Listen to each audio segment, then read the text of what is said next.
Bonjour à tous et à toutes, j'espère que vous allez bien. C'est Audrey, je suis de retour. Vous avez vu le titre, on va commencer. Alors j'ai cette dégaine là parce que j'ai envie de me maquiller et je me suis dit que je vais faire la vidéo d'aujourd'hui tout en me maquillant. Le plus important c'est pas le maquillage, c'est ce que je vais dire parce que le maquillage, je suis plus trop dans le game en fait, on va dire ça comme ça. Donc je vais commencer par me mettre un petit sérum. Donc là je suis venue pour vous parler du postpartum. Donc pour ceux et celles qui ne savent pas ce que c'est que le postpartum, c'est une fois que tu as accouché, qu'est-ce qui se passe? Une fois que l'enfant est sorti de ton ventre. Donc j'ai commencé un peu à en parler dans ma précédente vidéo où je parlais de mes césariennes. Donc là je vais commencer à vous parler à partir de quand vous rentrez dans votre chambre. J'ai un peu regroupé mes deux grossesses. Enfin même si la première, je vais être honnête, je m'en souviens plus trop. Donc ce sera plus par rapport à ce que j'ai vécu pour ma deuxième, pour ma fille. Juste après l'accouchement, je suis remontée dans ma chambre.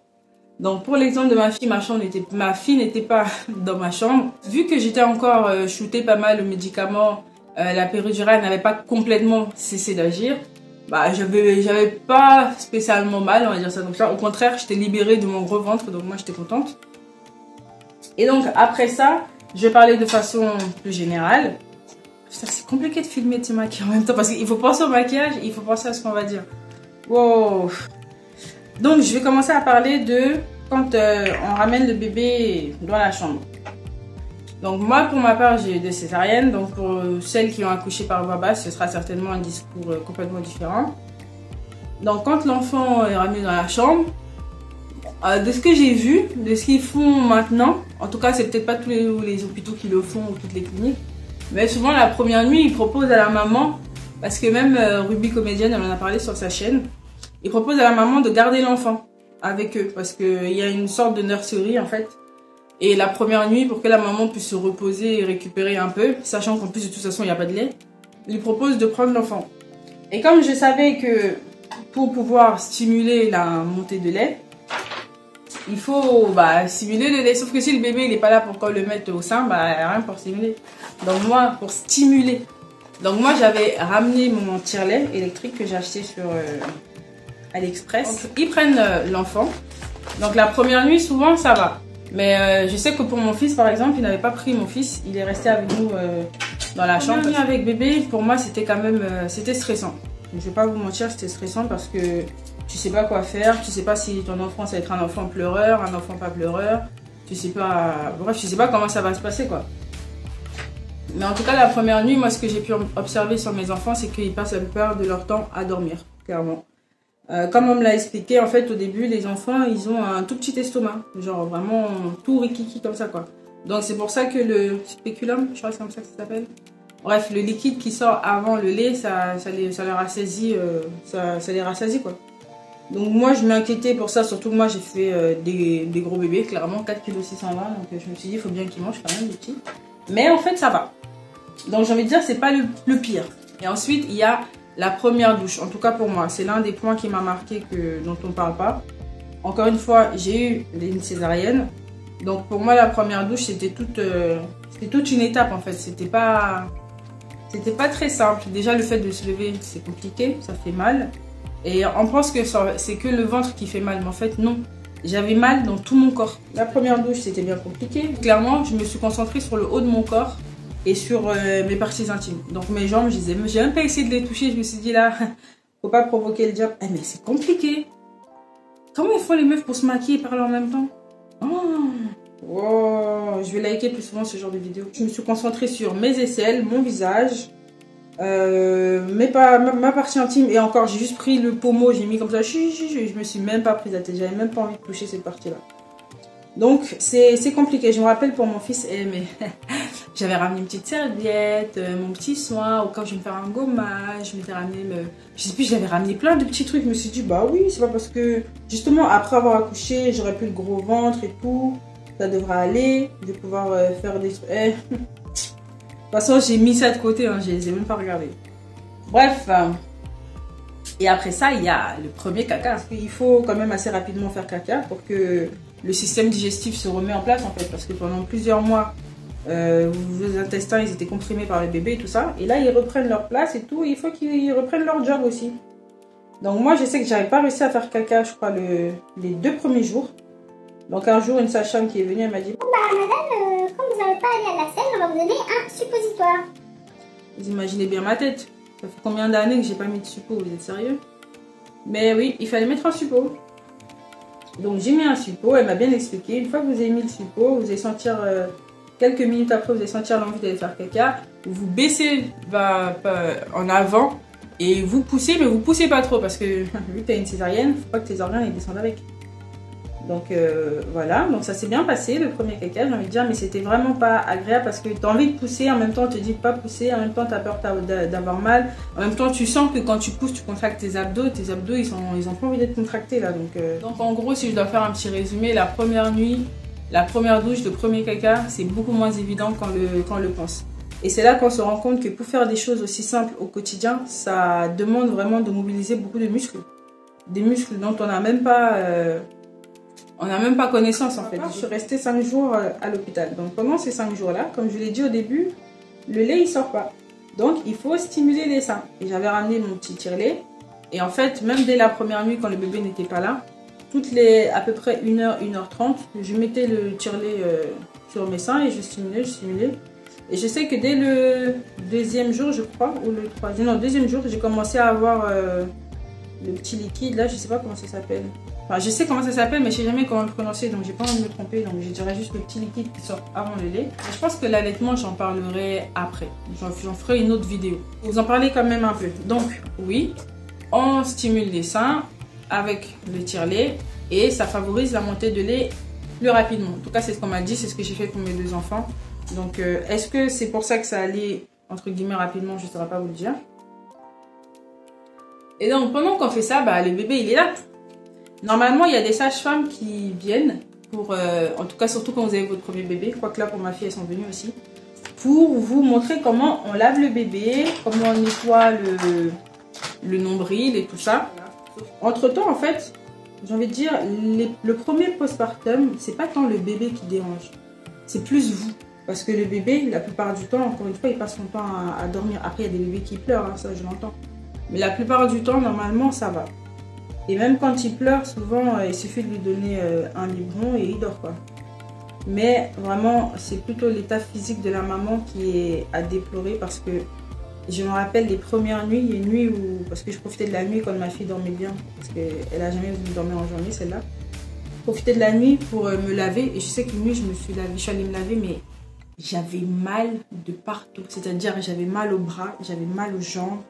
J'avais mal au ventre, j'avais mal au sein, surtout que je commençais à avoir la montée de lait. C'était au point où je suis allée m'asseoir sur le lit et j'ai pleuré, j'ai chialé et j'ai prié. J'ai dit Seigneur, pardon, enlève cette douleur de mon corps, Seigneur. Aide-moi à traverser ce moment. Je savais que c'était juste un moment que ça allait finir par passer, que ça allait s'améliorer petit à petit.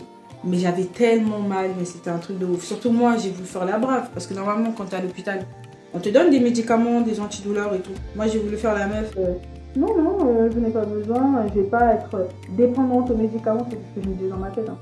Donc de temps en temps, j'essayais de ne pas prendre un antidouleur, de voir comment ça allait se passer, si mon corps allait avoir mal ou pas. Mais en fait, les médecins, ils ne sont pas bêtes quand ils nous disent de prendre les médicaments à heure stable. Parce que le médicament, ça se diffuse, par exemple le Doliprane, ça se diffuse pendant 4 heures en continu. Après, si tu ne prends pas celui qui est censé continuer le relais, mais en fait, ça fait mal. Enfin, la douleur que ça calme va revenir. Donc, faites pas comme moi. Si vous êtes à l'hôpital quand vous prescrivez des antidouleurs, c'est qu'ils savent pourquoi. Après, je sais pas, il y a des gens qui ont peut-être des corps qui réagissent bien à la douleur, qui supportent bien la douleur, mais je pense que c'est un moment où on n'a pas envie de supporter en fait. Comment dire, la limite, le seuil que tu atteins en termes de douleur est tellement bas que des douleurs que tu aurais supportées en temps normal, en mode c'est pas grave, ça va, ça passe, voilà. Là, tu peux pas. Tu peux pas parce que psychologiquement, il y a la chute des hormones qui... Et quand ces hormones décident de chuter, c'est-à-dire de sortir du corps, de partir, le corps est laissé un peu en mode tout seul, quoi. Il doit se défendre tout seul et c'est vraiment pas évident du tout.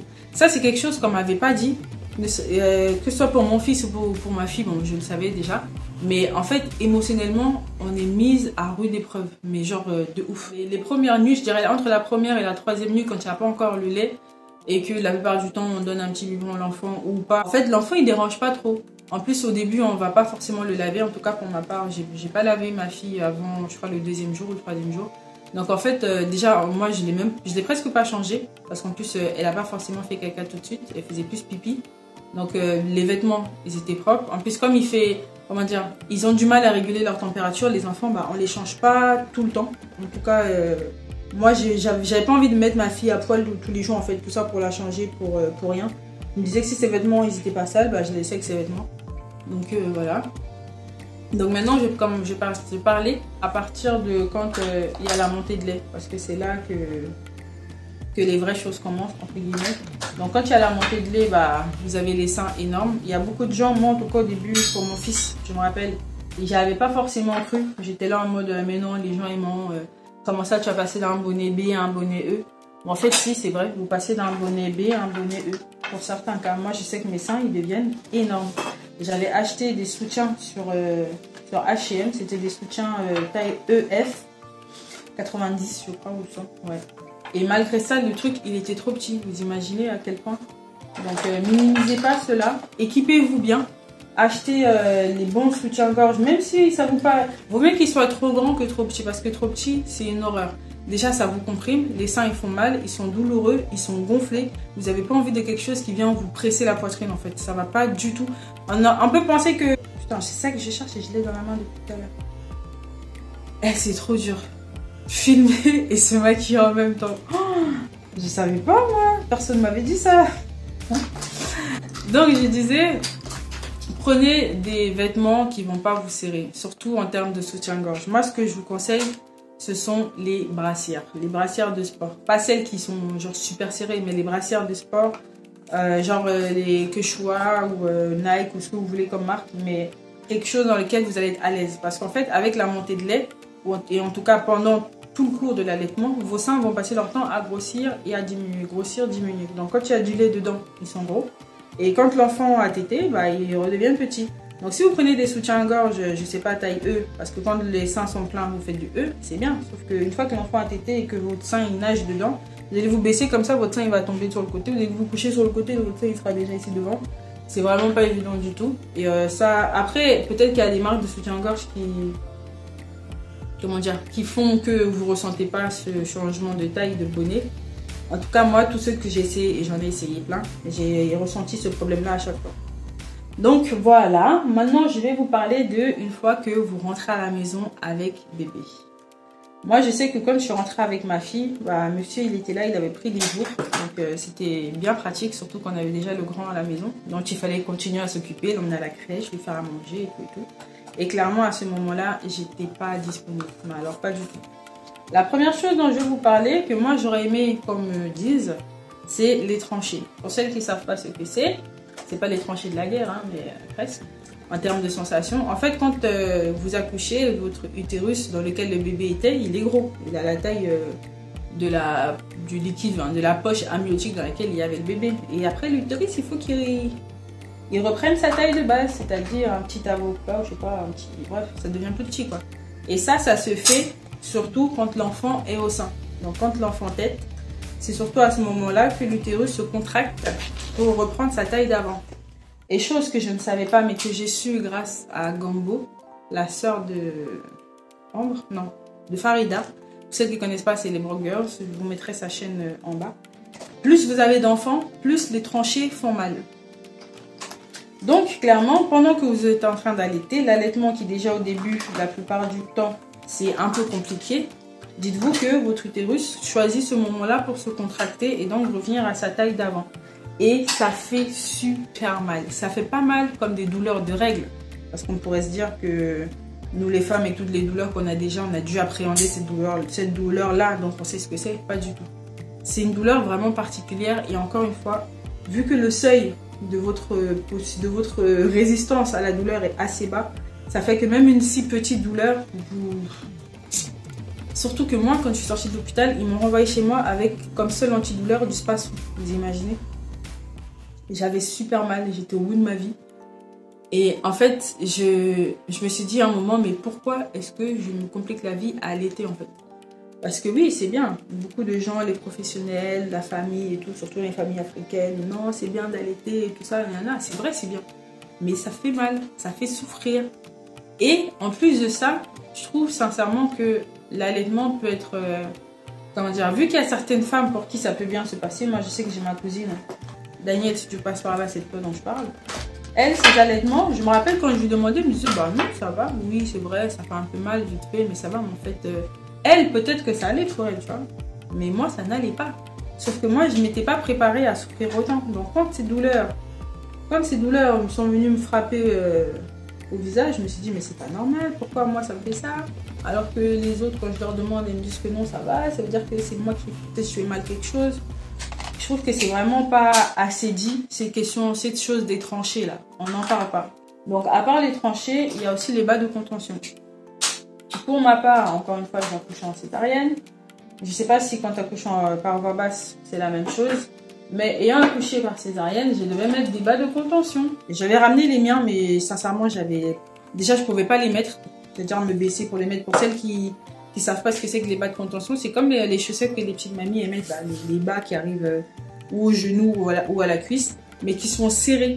Donc quand vous les mettez, ça vous comprime un peu la jambe pour faciliter la circulation du sang. Il y a une petite technique pour les mettre. Bon, moi je connais la technique, mais à ce moment-là je ne pouvais pas le faire parce que clairement il faut lever sa jambe, pouvoir passer les pieds, remonter, tirer et mettre jusqu'au moi les miens arrivaient jusqu'à la mi-cuisse.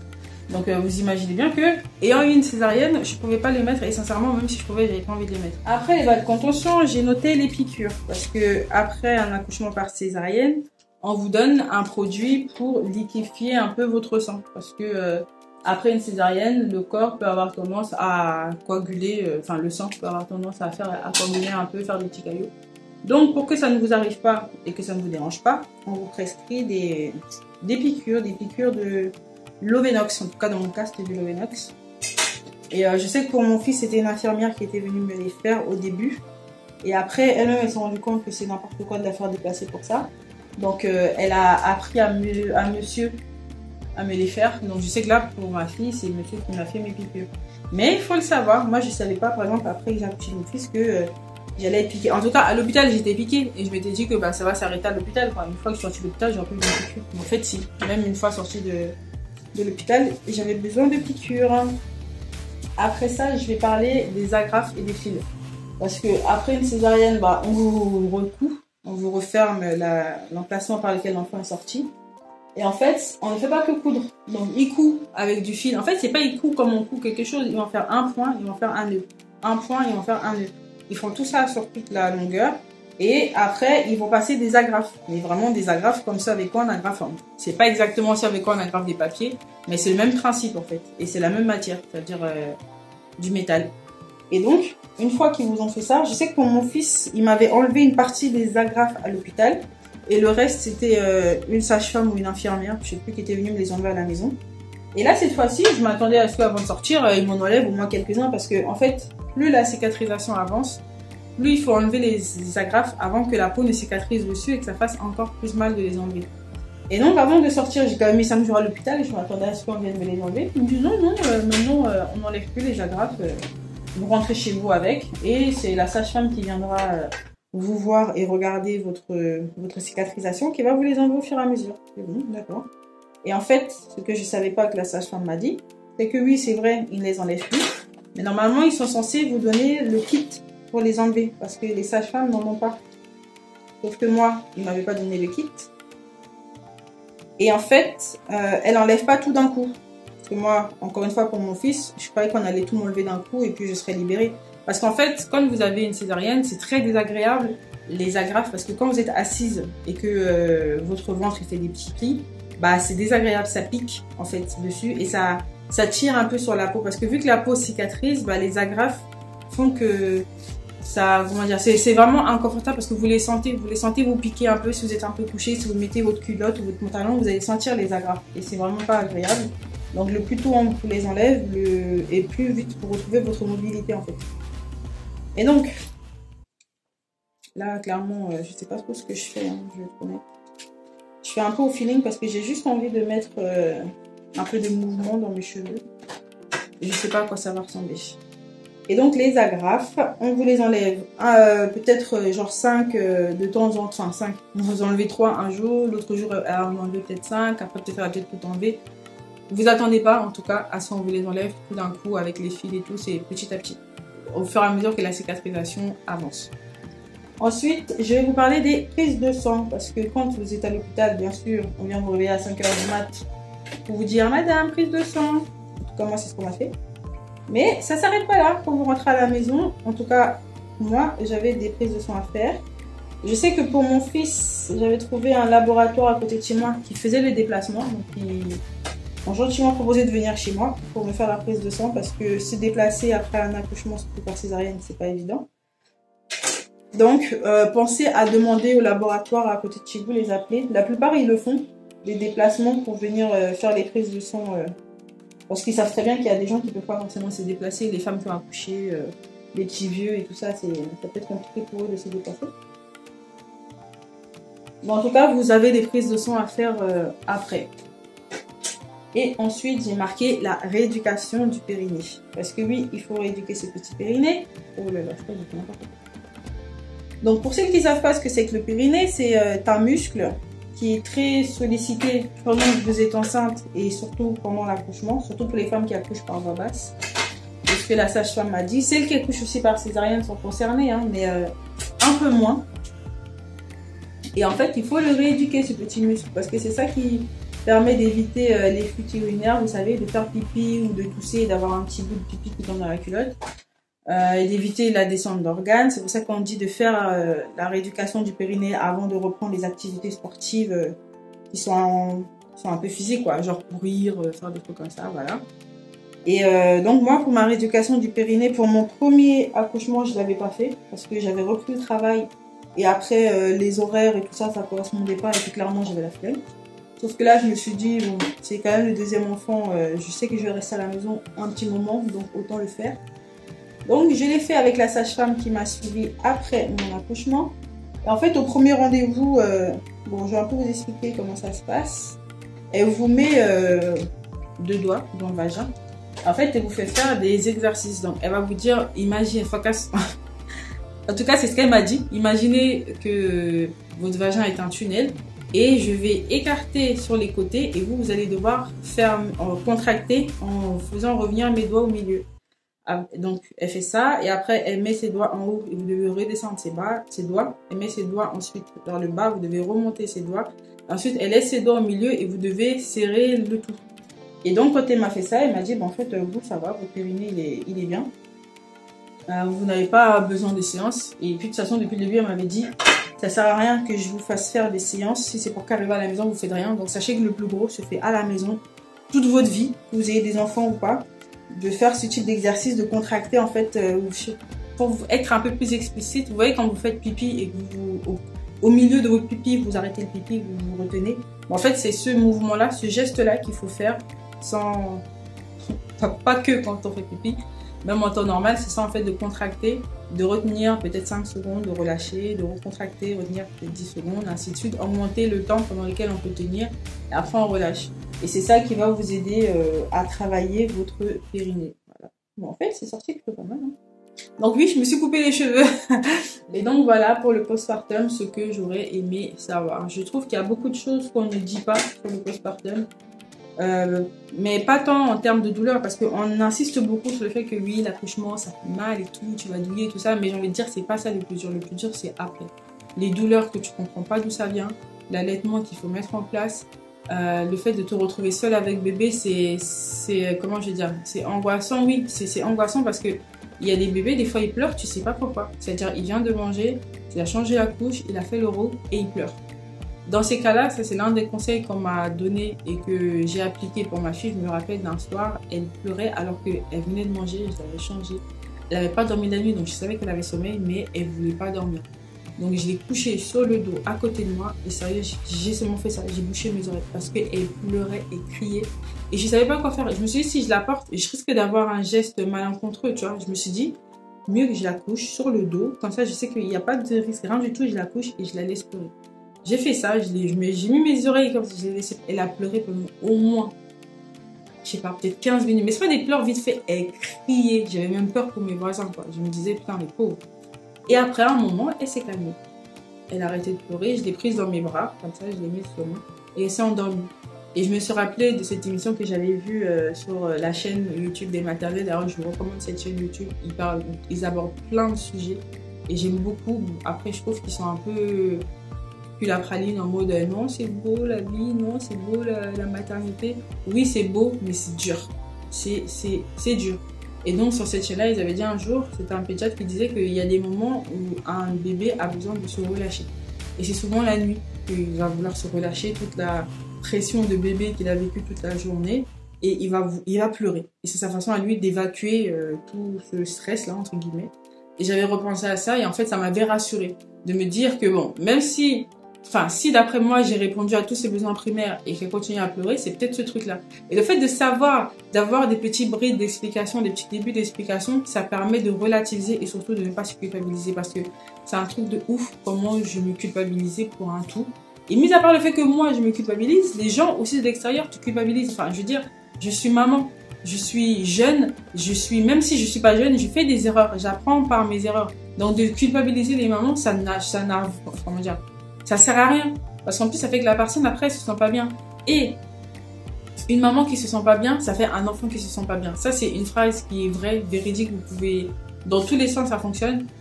Un bébé heureux passe par une maman heureuse. Si la maman, elle est pas heureuse, le bébé, il sera pas heureux. Si la maman, elle est tout le temps stressée, elle a peur de mal faire, elle a peur de se prendre des réflexions, elle a peur de se tromper, le bébé, il va sentir ce stress-là, en fait. Donc, une maman qui a confiance en elle, qui fait des erreurs, mais c'est pas grave, elle rebondit dessus. Enfin, voilà, les erreurs permettent d'apprendre aussi, parce que clairement, une fois que vous avez accouché, vous vous retrouvez avec un être humain que vous connaissez même pas. Enfin, c'est votre bébé, c'est vrai, c'est vous qui l'avez conçu, d'accord, mais vous connaissez pas son humeur, son caractère, vous savez pas ce qu'il aime pas. Enfin, vous ne le connaissez pas, donc vous apprenez à vous connaître, et il y aura des petits ratés, des petits hicks, des petits couacs, et puis c'est pas grave, c'est normal. Donc moi je dirais, ne vous culpabilisez pas les filles. N'hésitez pas à demander de l'aide à vos conjoints parce que je sais que là en plus avec le Covid et tout, il y a beaucoup de conjoints qui font du télétravail. Moi je sais que monsieur, j'évitais de trop, comment dire, lui demander des petits services concernant la petite en tout cas. Et surtout le soir, je me dis bon, vas-y, je vais gérer parce que je sais que lui, après le lendemain, il doit travailler et tout. Mais en fait, un soir, j'étais tellement fatiguée, elle avait tellement pas dormi. Je l'ai réveillée, ça c'était au début quand je donnais un complément de biberon. J'avais fait le biberon, je lui ai donné sa fille, je lui ai dit, prends-la, si elle pleure, tu lui donnes le biberon, mais en tout cas moi, je vais dormir. Parce que à un moment, en fait, et je me rends compte, quand je manque de sommeil, je suis irritable, mais à un point, le moindre truc peut m'énerver, le moindre petit truc, le moindre petit pleur, ça va m'agacer, je commence à crier pour rien. Et pour éviter d'en arriver là, c'est là que je passe le relais en fait. Donc n'hésitez pas à passer le relais à quelqu'un, même si ce n'est pas monsieur, votre soeur, votre cousine, votre voisine. Parce qu'on croit souvent des voisines qui disent oui, n'hésitez pas si vous avez besoin d'aide. Si la personne le pense vraiment, sérieux, demandez de l'aide. Même si c'est juste pour aller vous acheter un pack d'eau, pour aller vous acheter un McDo parce que vous avez la flemme d'y aller, Deliveroo, ça existe. C'est vrai qu'il y a des frais et tout ça, mais il y a des moments où il ne faut pas penser à tous ces petits, en tout cas si vous en avez les moyens, de ne pas penser à tous ces petits, ah ouais mais je paye 2,50 € de livraison, ah ouais mais en fait le truc je vais le payer plus cher que si j'allais moi-même, c'est vrai, mais le plaisir que ça fait de commander sur son téléphone et d'aller ouvrir la porte, de récupérer et de s'asseoir et de manger, vous vous rendez pas compte, juste ce soulagement psychologique là, ça vaut plus les 2,50 € du monde. Donc voilà, j'espère que je vous ai dit des choses que vous ne saviez pas sur le postpartum parce que moi je ne vais pas vous dire les choses qu'on vous dit déjà, c'est-à-dire oui l'accouchement ça fait mal, oui il ne faut pas secouer le bébé, très important, ne jamais secouer un bébé parce que les conséquences sont tellement, j'ai envie de dire, en plus la culpabilité après vous en rendez même pas compte, donc surtout n'en arrivez jamais là. Vaut mieux le laisser pleurer pendant une demi-heure qu'après il finit comme ça. Vous voyez quand le bébé fait ça. Vaut mieux qu'il fasse ça plutôt que vous l'ayez secoué parce que ça c'est la pire des choses à faire à un bébé. Donc si vous avez d'autres choses de postpartum dont vous avez envie de discuter, dont je n'ai pas parlé dans cette vidéo, n'hésitez pas à le mettre en commentaire. Et moi si je pense à quelque chose, je le mettrai dans la description, quelque chose que je n'ai pas dit. En tout cas, la vidéo sur l'allaitement arrive parce que cette vidéo est un peu pas complète parce que la partie sur l'allaitement aussi très importante et fait partie du postpartum et qui joue vraiment aussi encore une fois sur l'humeur. Donc, une des choses très importantes que j'ai oublié de vous dire, si vous avez la possibilité de voir un ostéopathe pour vous et pour le bébé, pendant que vous êtes enceinte et après l'accouchement. Moi, je sais qu'à la fin de ma grossesse, j'avais tellement mal au dos, je suis allée voir l'ostéopathe. Elle m'a soulagée, elle m'a donné des exercices à faire pour pouvoir me soulager moi-même à la maison. Ma fille, quand elle a eu des coliques, elle a vu l'ostéopathe. Et l'ostéopathe, ça marche. Je ne sais pas ce qu'ils font, je ne sais pas comment ils font. Je n'ai même pas envie de savoir. Enfin, quoique ça pourrait m'éviter de payer les séances.